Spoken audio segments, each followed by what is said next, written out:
আজকে যদি বর্তমান অন্তর্বর্তীকালীন সরকার, যার প্রতি সকল গণতান্ত্রিক শক্তি সমর্থন জানিয়েছে, তারা যদি আজকে আরো বেশি দক্ষতা প্রদর্শন করতেন, তাহলে নিউ ইয়র্কে যে ঘটনাটি ঘটেছে, সেখানে ফ্যাসিবাদের দোসররা যে কর্মকাণ্ড করেছে, এটা সাহস হতো না। আজকে দুদক, দুর্নীতি দমন কমিশন, আপনারা যদি সেই দোসররা, যারা জনগণের টাকা, যারা জনগণের অর্থ আত্মসাৎ করে নিউ ইয়র্কে, লন্ডনে, দুবাইয়ে, কানাডায়, অটোয়ায়, সিডনিতে বাড়ি বানিয়েছে, অনেক সম্পদ তৈরি করেছে, আপনারা জানেন, খবরের কাগজে উঠছে। প্রধানমন্ত্রীর ভাগ্নি, প্রধানমন্ত্রীর আত্মীয় স্বজন থেকে আওয়ামী লীগের মন্ত্রী এমপিরা, কারো 602টা সম্পদ পাওয়া গেছে, কারো ফ্ল্যাট পাওয়া যাচ্ছে, অজস্র টাকা পাওয়া যাচ্ছে।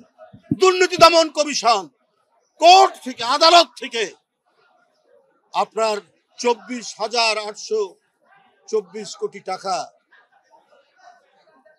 একবারে স্পেসিফিক ভাবে উদ্ধারের জন্য বলেছে। বাইরে দুর্নীতি দমন কমিশন সেখানে যে টাকাগুলো আছে উদ্ধার করবে, কিন্তু এই দুর্নীতি দমন কমিশন এমনই অথর্ব, এখনো পর্যন্ত কোন দোষরের শাস্তি দিতে পারেনি, সেই টাকাগুলো উদ্ধার করতে পারেনি। যারা শেয়ারের নামে টাকা কিনেছে, যারা অবৈধভাবে জমি কিনেছে, যারা ব্যাংকের ডিপোজিট করেছে, সেগুলো তো বাংলাদেশে যেগুলো আছে সেগুলো তো আছেই, কই তার বিরুদ্ধে একটাও দৃষ্টান্তমূলক কোনো বিচার আমরা দেখতে পেলাম না। অর্থাৎ দুর্নীতি দমন কমিশন সক্রিয় নয়, তারা অথর্ব হিসাবে কাজ করছে। বন্ধুরা আমার, এই পরিস্থিতি তো জনগণ দেখতে চায়নি, এই অবস্থা তো দেখতে চায় না। আজকে এই সরকারের আমলে কেন, যখন হাসিনা নেই, আওয়ামী লীগের পুলিশ নেই, ছাত্রলীগ নেই, হেলমেটধারীরা নেই, তাহলে এই 1 বছরে প্রায় দ্বিগুণ অপহরণ হয়েছে, কেন আইন শৃঙ্খলা পরিস্থিতির অবনতি হবে, এটা তো জনগণ জানতে চায়।